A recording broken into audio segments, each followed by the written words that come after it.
This is 3 of Skeins Knit and Crochet Podcast, episode 101. Oh, wow. I'm Lisa. We're in 3 digits. Oh, my God. Yes, we are. Oh, I'm Cryss. Say it. Oh, yes. Hi. Please like and subscribe. It makes my mother very happy. Always, always. Okay. What are we talking about? I have my birthday socks. Okay. Let's talk about your birthday socks. So I am working on what I'm calling my birthday socks because they are Scorpio themed in Scorpio colors, and I'm a Scorpio. This is... Where did you go to find Scorpio colors? Oh, you know, I kind of know what Scorpio colors are, but you could find, if you look up your birth sign, you'll find all the information on it if you Google it. So I'm going with this deep wine color.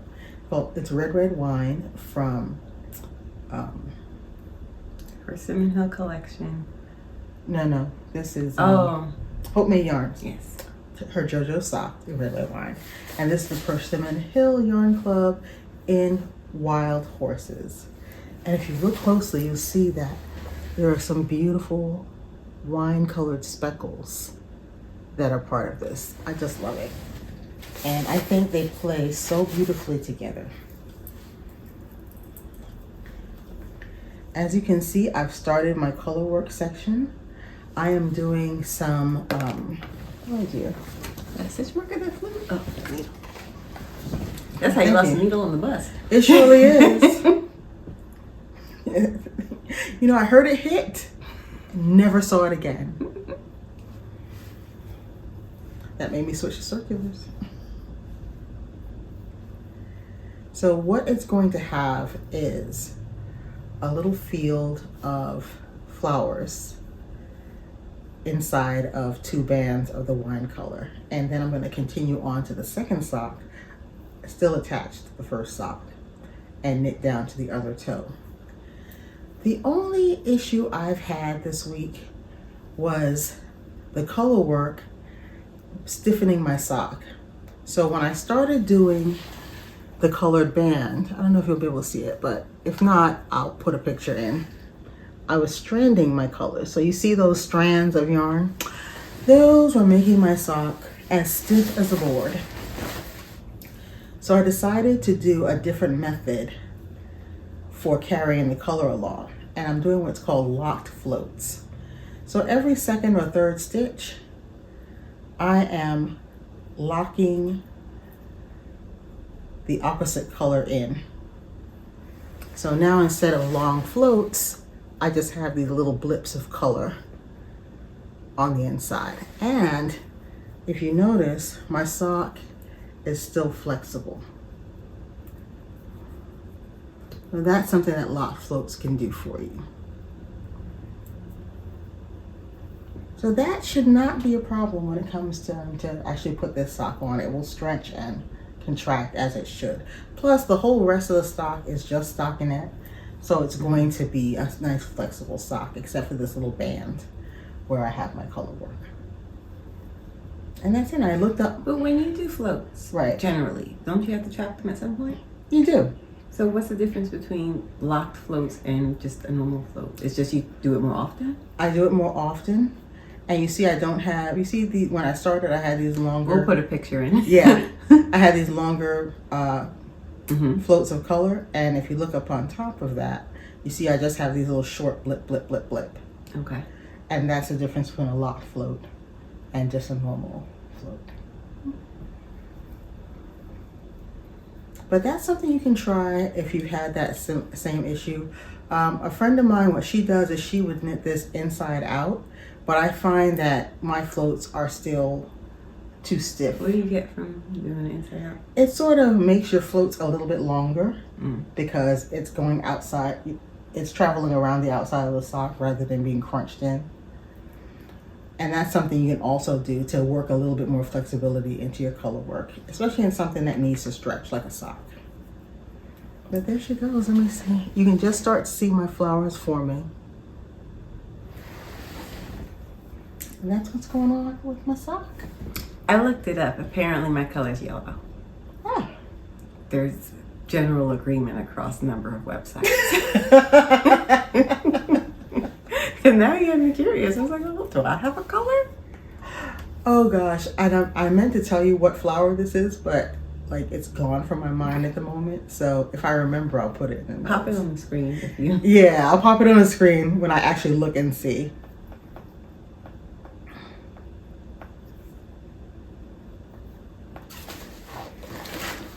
Oh, and I got, I'm just going to tell them where I got the motif. I got the motif out of a book called 150 Scandinavian Motifs.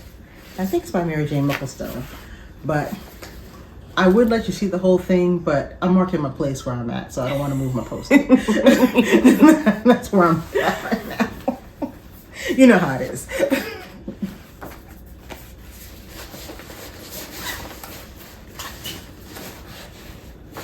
Okay, so last week I had said if I work on my skirt regularly, I will finish it by today. I didn't work on it regularly. I did work on it a little bit, a little bit. Yeah. But where I am is that I have finished all 4 panels and soaked my ultra wool in some Eucalan. Yay! So it's real soft. Oh, it still feels good. Lisa said I was petting it. Yeah, it's like a little pet for her. I'm like, okay, girl. I can't believe how different it feels.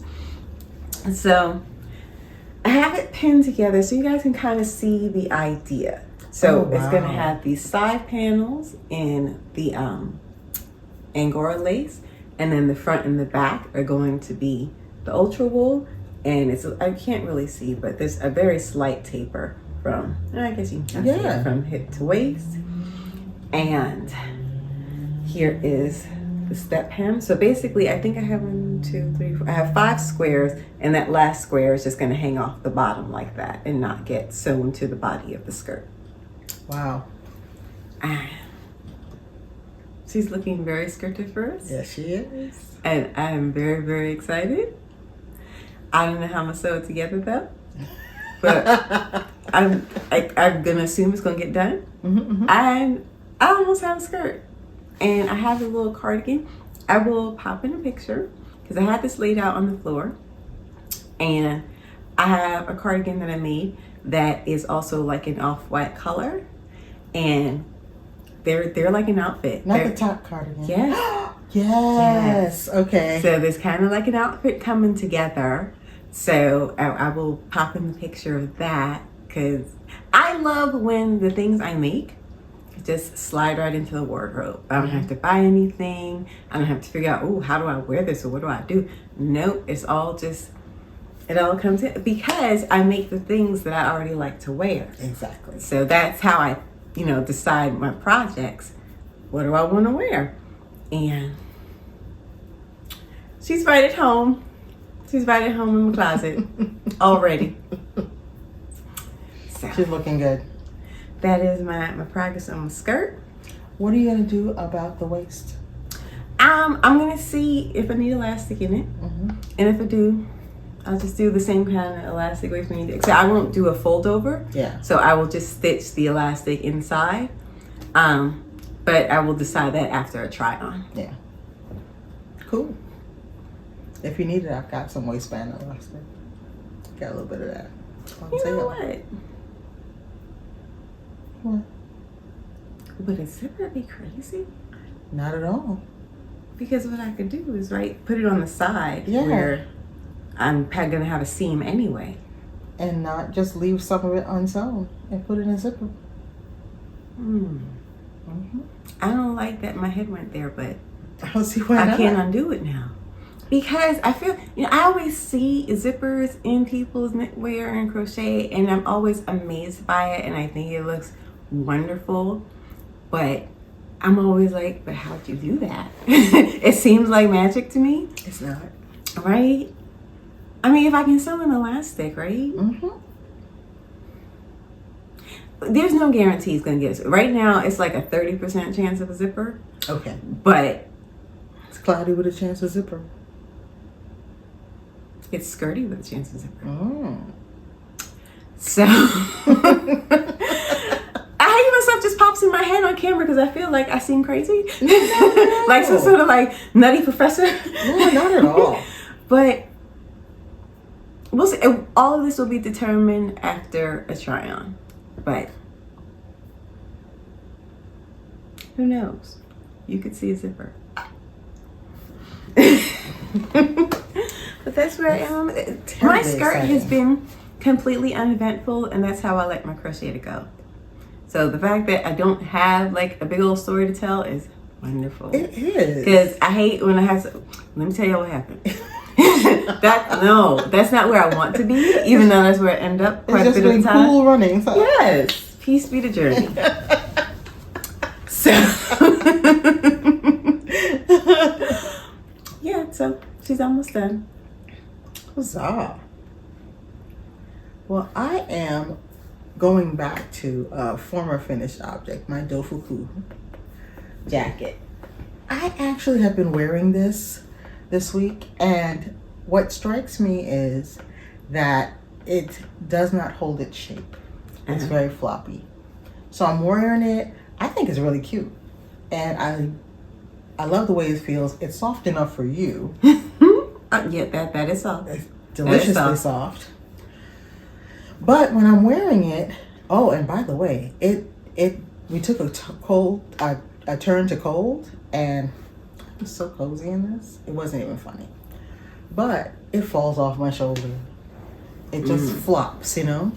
So what I decided to do, I was at Joann's, and I decided, you know what? I'm going to put a lining in this. So I got some fabric. Oh. This is kind of heavy though. It is, but this is kind of heavy, and I wanted to support it properly. Okay. So, and it's not going to be this stiff. I'm going to wash it. You should have gotten a contrast though, like those red stripes. That's been hot. I thought about a contrast at first, but this is going to be my first lining in a knit. So, the case is a little wonky. Yeah. You don't want it to be red. Because yes, I thought the first thing I looked at was the color in my stripe. Mm-hmm. That was the first fabrics I looked at, and I was like, sweetie honey, in case this doesn't go as perfectly as you envision it, get something that just blends in. My next one though, Shazam. So are you going to draft a pattern, or do you have the jacket pattern so that you can make the lining? I'm going to draft a pattern. Actually, I don't even need to draft a pattern. What I'm going to do, I made this in pieces. Mm-hmm. So I'm going to take it ever so slightly apart. No, I was terrified that you were going to say something like that. I'm going to take it apart. I'm at least going to take the arms off, because I'm going to line them too, and it will be very difficult to do. But can't you just basically make a jacket and then stuff it inside and seam it like at the edges instead of taking the whole thing apart? Because you're gonna seam it in pieces. Yeah, I'm gonna do what's called flat lining it. So I'm going to line the pieces and then just put it back together. Yeah, you do that before you sew it together. Now that you've sewn it together, I would line it some other way. Nah, this is not going to be that hard. Y'all don't understand. This is causing me stress. Like her saying she's going to take it apart. I'm like, oh no, don't do that. Yeah, I'm going to ever so slightly take it apart. And then, so the pieces are already made. Right. So there's no need to, like stress about it. I'm stressed. I am stressed and it'll be my project. And what I'm going to do is I'm going to line it kind of like a Chanel jacket. And I'll be attaching the lining to it with a couple of rows of quilting.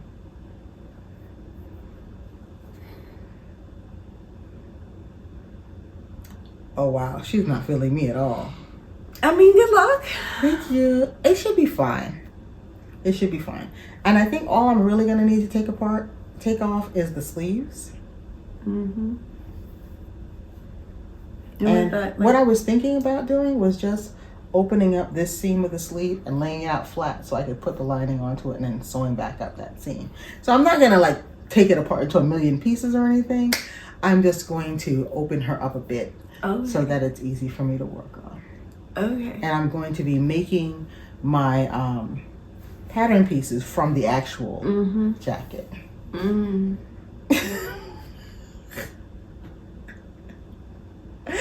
So what that's going to do for me, it's going to fix a couple of things. First, it's going to support the jacket. Yeah, no, I get the whole point of lining. That sounds good. And it's going to actually, it'll pull it in a little bit, and it will not, like just flop around like it's been flopping. And it'll be nice and cozy. And the inside will look really nice and finished and polished. You seem ever so slightly appalled. Why are you appalled? Couldn't you do something where you just kind of like stabilize it with some ribbon, or do the quilting just on the sweater without putting a lining in or something? Not really, no. Because it's not just, if it was just like the shoulders, I could play around with ribbon and whatnot, but the whole thing just flops. And I would like it to be a little bit more structured. Yeah, but like if you kind of etch the whole thing, like around the bottom edge and around the neck or something. I would just try the less, Less invasive seaming? Yeah, just something a little more. I'm just worried I'll be doing that work twice. Because if I support the whole jacket, it'll just be, Yeah, no, I get it. Yeah. I get you on the whole lining thing. Yeah. I'm just like, oh dear. We can't be afraid to put linings into our knits and Before you crochets. sew them together, definitely not. Right, but After you sew them together, all the pieces are be finished. afraid. Be very Boy, I afraid. never did weave in any of these ends, did I? You don't have to do all that. You don't have to do all that. And I still won't, because they'll be covered inside the lining. 75 is a C. You're good. That means you passed. It sure does.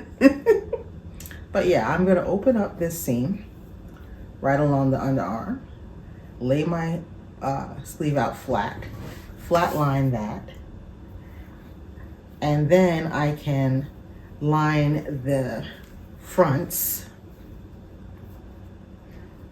Actually, the fronts and back of this, I think this is one piece. No, it is. But I don't even think I'm going to take these apart. I'm simply going to lay them flat and flatline them. So it's not that big a deal. All I'm unpicking is this seam. Okay. Let's see how that goes. It'll either be a triumph or a very funny story. Yeah. I'm glad you're choosing to see the humor in it, because I'm thinking tragedy. No. I think it'll just be very supportive. Okay.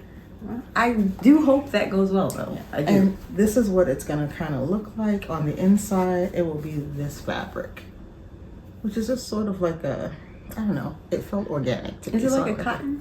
It is cotton.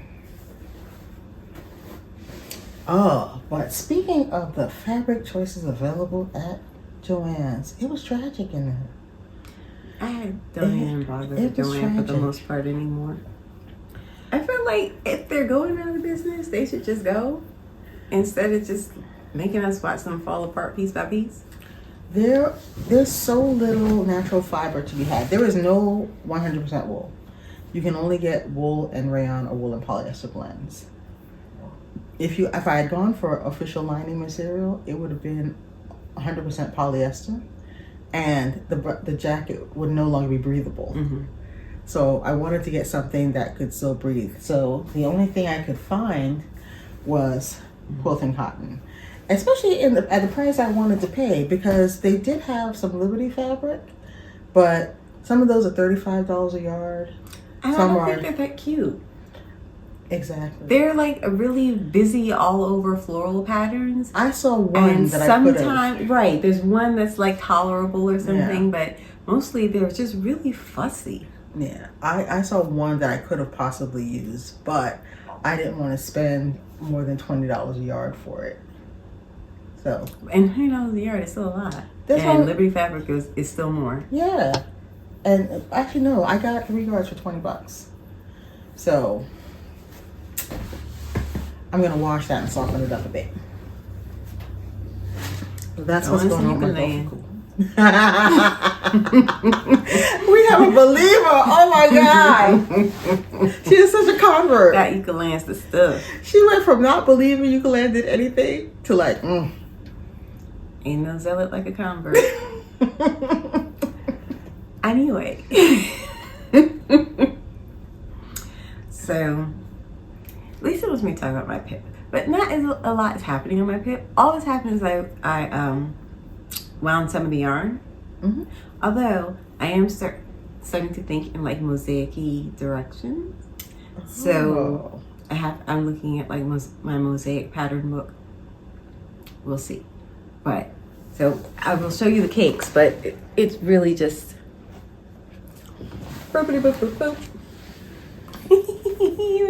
it's just so much orange and I love it. Oh my god. Yeah. And I like that they're orange, but they're all different. So those are the cakes are 3 Bunny Designs sock yarn. Yes. This is Carrot Attack. This is Cardinal on a Hot Summer Day, and this is, can you see me now? And while this is Barocco Ultra Wool Fine, and while it does not have an evocative name, it is color number 53122. Love that color though. Beautiful. Any adventures in winding, or everything is wound smoothly? No, it's mostly fine. One got a little hinky towards the end, but it wasn't a big deal. Cool. What's going on there? Okay, so let's talk about that for a second. So I just did a swatch. It's not going to be a project right now. It's not even an official pip because it was like a doodle, but with yarn. Oh, gotcha. Because I had seen something. So I was looking at a Vogue magazine, and there was just like a photo shoot with this model, and she's wearing this like kind of a chunky knit sweater. And I noticed that the sweater, you know, was very loose weave, so it had holes in it. So I looked up the sweater online, and it turns out it's from The Row, which is apparently, you know, those Olsen girls? Oh, okay. That's their brand. Apparently it's very freaking expensive. So we'll pop a picture in, but just so you have an idea, that is the sweater. And if you see at the top of the neck there, you can see those holes. You can see like right through it, right? But all over, it's just like a loose weave. Sweater, it's merino and something, I think. So they do use like, you know, nicer materials. So a lot of their sweaters were merino, cashmere, silk. A little over $3,000. And apparently, when knit sweaters have holes, it's fashion. Okay. Because I hear a lot of chatter on the internet about people saying they don't like crochet because crochet always has holes. And as you can see, what I'm wearing has no holes, right? This is crochet, just so we're clear. I feel like a lot of that comes from people who don't crochet terribly well. So they don't understand that because holes are a choice, you can decide, you can make choices that will put holes in your garment, or you can make choices that will eliminate holes from your garment. And it's really actually very simple. Mm-hmm. It's entirely up to the maker whether or not the garment has holes. And I'm just like, wait a minute. So, but when it's a knitted garment, it's okay. It's not a flaw, it's a feature. But apparently crochet is bad because it has holes. Goodness. Bad crochet. Exactly. So I decided I'm going to fight the power and make myself a little holy crochet sweater. So I have this very lofty yarn. This is from Juniper Moon Farms, yeah. And it is Stargazer brushed. It's, I believe, llama. Yeah, it's llama and something else. I think it's llama and nylon. I think it's 8515 llama and nylon, and it's the worsted weight. And I only have 5 skeins, so I don't know if I'm going to have long sleeves. But this is my fabric. See them holes? The fashion holes? Yes, the fashion holes. Look at that. This is alternating rows of half double and single. And actually, I think it looks wonderful. You know, those half doubles, they give you that third loop, and that just gives you a nice texture on the front of the garment. And I like the halo on it and the lightness. The fabric itself looks just so airy and light. So we're about to make us a little crochet holy sweater that's just going to be just as fashionable as this whatever from the row. And you know what? It's going to be a lot less than $3,000. How about that? You think? A little bit less. Just a tiny little bit less.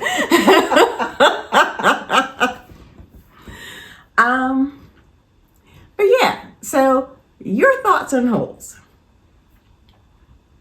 Because I was just really surprised to see that sweater, because I was just like, oh, I thought there was just some sort of consensus that holes are bad. But no, apparently that's directed only towards crocheters. It's slander is what it is. It is crochet slander. It is. So we're going to make us a queue. I don't know where this is going to fit in the queue, because, you know, the queue, the big queue and then the mini queue are both out of control. But yeah.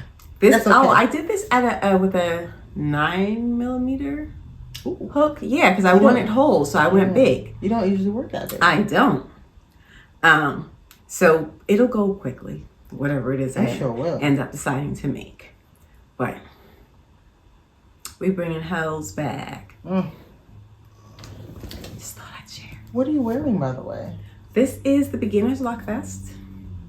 What is Brighton Beach? Is that what the yarn is called? It's Brighton Beach, and the purple is Cuzco Cashmere from Plymouth Yarns, and Brighton Beach is from. Is it Knitting Fever? Yeah. They're both, I believe, sport weight yarns, and I just did a textured, post stitch for this section, and then I call it Beginner's Luck because I was doing 2 new things for the first time, and they went pretty well. They did. One was intarsia, so this section here is intarsia, and then the second was my shawl collar. Turning out shawl collars were like really easy. Who knew?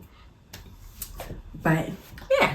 I love your strategic use of that cashmere, though. The part that's going to touch your neck, you did in cashmere, which I think was like really smart. Because this yarn is actually really nice. But no holes. no holes. Okay. So just thought I'd point that out.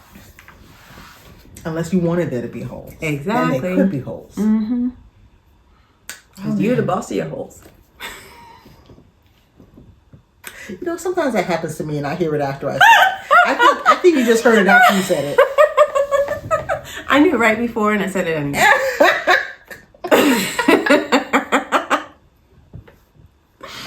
All right. In other news. Yes, in other news. Unfortunately, there's been a number of magazines announcing that they are ceasing publication. One is Interweave Knits. Now, Interweave Knits is that same publisher. They have a bunch of actually magazines that are going out. So it's Interweave Knits, Sew News, and an embroidery magazine that they do. They had actually closed down Interweave Crochet a few years ago, and that was like my absolute favorite crochet magazine because they just had really beautiful garments and styled them really nicely. Everybody wasn't standing in the woods. I mean, there was this one photo shoot that they did in a grocery store, and I remember thinking it was like so cool. But I was upset because I felt like they had sacrificed the crochet magazine to try to save the knit magazine, and then the knit magazine ended up closing anyway. So I felt like they could have just given us a few more issues of the crochet magazine. But I'm not like bitter or anything. No, not you. But yeah, and in addition, Pom Pom is actually that's a shocker for me. I know they're very popular, and I do generally like their patterns. Pom Pom was my absolute favorite knitting magazine. I remember when I saw the first issue of it back in 2012, it looked different than all the other knitting magazines. I feel like a lot of magazines kind of copied their style. Yeah, after a while, yeah, they did. And I have just been collecting them ever since, and I actually love them. I'm sad that they're going. I'm really sad that they're going. Interweave, I haven't really bought in a long time. I just felt like they weren't, I don't know, the garments they were choosing weren't saying anything to me. And I felt like the magazine had it physically just become thinner and thinner and thinner. That happened with Interweave Crochet as well. So I'm a little devastated because I'm what a magazine happens person. is, they're trying to cut costs first, so they let go of employees, and then you have less people doing the same amount of work, and that's just untenable. Yeah. And unfortunately, these magazines closing means not only are the people who work for them potentially out of work, there's less options out there for makers, and unfortunately, it means a lot more of the conversation is in the hands of algorithms instead of human editors who are making these choices. So it is overall just, a big blow, I think, to the crafting world. But I don't know what could have saved them, because this is a trend across the magazine industry. People are moving away from paper. So unless you kind of beefed up on the digital side, and you saw that a lot of these places, they didn't have particularly active, online presences. And I know it's hard to do both. Yeah, you need a separate staff exactly to do each part. Yeah. Unfortunately, they just couldn't, stay part of the conversation, I don't think. And you know what I forgot? Threads magazine, I hear, is going digital. Which I'm of two minds about Threads magazine going digital. They have a digital archive right now that's amazing, and I actually dip into it fairly often. So some of the articles are just freely available, and others you have to subscribe. And this is a sewing magazine. Right. But it's such a detailed sewing magazine. It's not a sewing magazine for beginners. Mm-hmm. It's where you go when you really want to understand the how and the why of certain things in sewing, and when you're past the beginner stages of sewing. And I wish that more of the magazines had been able to create that kind of digital archive online, so that you are already still interacting with that magazine and its content, even if you didn't buy it on the newsstand. And then I think the loss of those magazines from places like Joann, because right now they have, I think I saw one knitting magazine. I saw one, one of those books they put out each year. They'll do a particular topic. So this year it's socks. Mm-hmm. I don't even know who publishes that. And they had one crochet magazine. They used to have a whole section, of knitting magazines. So they lost a big buyer of their product, and the bookstores for years now have been threatening to get rid of crafting magazines, and they've been cutting down too. So when those but when we were selling magazines in our store, most people just weren't buying them. Pom Pom was really the only thing we could sell reliably. Yeah. But even Vogue Knitting didn't sell well at our store. I don't know. Obviously these things vary store by store. And I'm sure maybe if you're in the bigger cities, mm-hmm. You just have more foot traffic coming through. You're probably going to be able to sell them. But for us, we would end up with like stacks of issues of some of the magazines. Yeah, we had to be more selective about which ones we brought in over time. I don't know. Because they didn't sell that well, except for Pom Pom. If the answer is to try to come up with some way to increase the appeal of paper, or if the answer was always for some of these publications to transition to digital. Yeah. I don't know how this could have turned out differently. No, I don't know. Do you know if Morit and Crochet Foundry are on paper? Morit is. Yeah, I don't know what that Crochet Foundry is. I think they're all digital. Don't know. And Radical Threads, the newer magazines that are starting now, they are more either half and half digital and print, or they're entirely digital. And I want to see how that goes, because I know I, for one, prefer patterns printed. Even if I buy a pattern digitally, I print it out to use it. I don't like to interact with my crafting instructions or whatnot digitally, because my iPad shuts off every couple of minutes. Really annoying. You can change that setting. I know, but then it runs out of juice. You know, it's it doesn't have to shut off. There are issues there for me. So I like being able to print them out. And I think that's part of the enjoyment of interacting with a paper magazine. But people like to work from paper, but they still don't want to buy the paper. Yeah. I don't know how that works. So you buy like a digital pattern, but then you print it. So how come people didn't look at magazines as still having like the same value? I don't know what the answer is. I have no idea.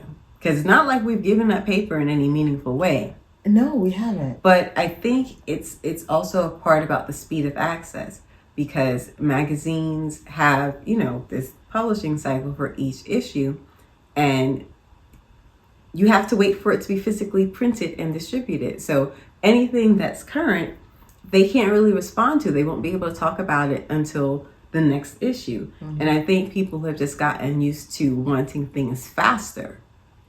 And the publishing industry is not nimble. No, not at all. And I don't know what they could have done to respond to that. Especially these smaller publications that don't have the money to keep putting out issues, even if they're not making that money back. If you're owned by Hearst or something. Yeah, Condé Nast. Obviously you can keep it going, but the smaller publications don't really stand a chance. And then there's a limited distribution stream. I don't know a magazine that is right now exclusively sold through yarn stores. Pom Pom was for a while, but I don't know if you can buy Pom Pom elsewhere now. I'm trying to think if I've ever seen it. I think you can buy issues directly from the website. You can buy it directly from them or at yarn stores. But even publications like Lina that wanted to be, yarn store only, you can buy some Lina books on Amazon now. Mm-hmm. And they also do a cheaper, because the Lina books are usually just they're beautiful objects. They're beautifully produced books. I can't even lie. They're beautiful objects.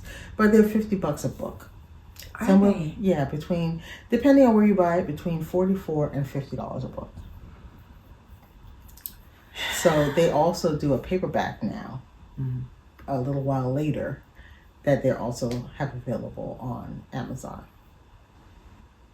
So I don't know what comes next. We'll see, I guess. I'm hoping though that the people who worked at these magazines, I know some of them will have to just move on to other things, but I hope we don't lose all of that knowledge and expertise. I hope they find a way to keep communicating with an audience, because I just think they offer so much. Yeah. Even if it's not, at the speed of the internet. So we'll see what happens. Stay tuned, I believe is what people say. Stay tuned. And let us know, what was your go-to knitting or crochet magazine? I was a Pom Pom girl. I used to subscribe to one of the British ones just for the free gifts. I used to love those. But a lot of the free gifts ended up being amigurumi kits, and since I don't do amigurumi, it just wasn't worthwhile anymore. Yeah. But it's just for the free gifts, because the magazine itself was just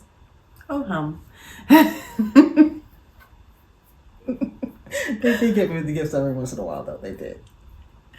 Anyway, I think that's all we have for this week. And thanks for watching.